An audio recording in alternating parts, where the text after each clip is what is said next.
America, Israel और Iran जंग का आज 15वां दिन है। इस बीच ईरान की सेना के प्रमुख अमीर हातमी ने कहा कि हिंद महासागर में ईरान के वॉरशिप पर हुए अमेरिकी हमले का जवाब जरूर दिया जाएगा।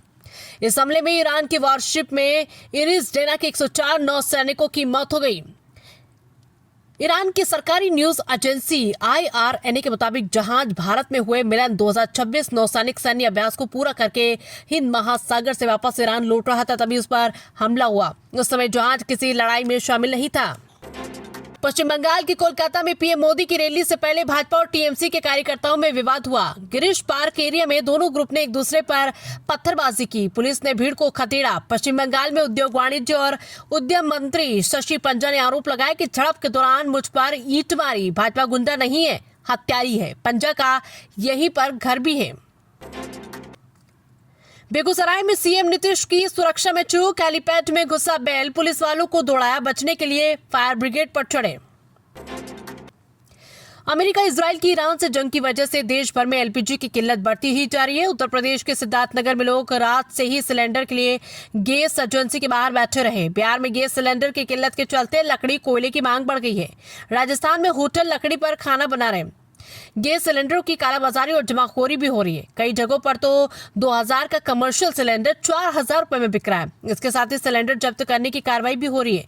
इसे रोकने के लिए सरकार मध्य प्रदेश, यूपी, कर्नाटक, तमिलनाडु में गोदामों पर छापेमारी कर रही है। कांग्रेस नेता राहुल गांधी शुक्रवार को कांशीराम जयंती पर हुए संविधान सम्मेलन में हिस्सा लेने लखनऊ पहुंचे थे। इस दौरान उन्होंने दिल्ली यूनिवर्सिटी DU में जाति देखकर इंटरव्यू में फेल करने का आरोप लगाया। राहुल ने कहा कि मैं दिल्ली यूनिवर्सिटी गया था, इंटरव्यू में बच्चों को निकालने का तरीका है आपको आपकी जाति क्या है, भैया आप इंटरव्यू में फेल। मध्य प्रदेश में तेज का असर लगातार बढ़ रहा है। इसके कारण हीट स्ट्रोक का खतरा बढ़ गया है। शुक्रवार को भी नर्मदापुरम में तापमान लगातार दूसरे दिन 40°C ज्यादा रहा। मौसम विभाग के मुताबिक 15 मार्च से प्रदेश का मौसम फिर बदल सकता है। इस दौरान कुछ इलाकों में बारिश भी हो सकती है। अडानी पावर प्लांट में आग लगाई गई, गाड़ियों में तोड़फोड़ की, दूर से ही धुएं का गुब्बार दिखा। सिंगरौली में लेबर की मौत पर भड़के मजदूरों ने आधा दर्जन से ज्यादा गाड़ियों में तोड़फोड़ की। कंपनी के कर्मचारी को भी पीटा। इसके बाद आग लगा दी गई। मजदूर की मौत के बाद जमकर हंगामा हो गया। गुस्साए मजदूरों ने प्लांट परिसर में तोड़फोड़ करते हुए आग लगा दी। सामने आए वीडियो में दूर से काले धुएं का बड़ा सा गुब्बार नजर आ रहा है।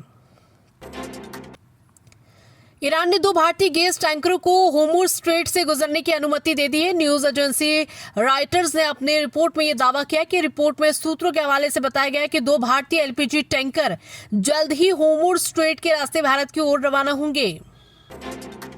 एयर इंडिया के बाद इंडिगो की भी टिकटें महंगी। घरेलू उड़ानों पर 425 और इंटरनेशनल पर 2300 रुपए तक का एक्स्ट्रा चार्ज लगेगा। वजह जेट फ्यूल महंगा।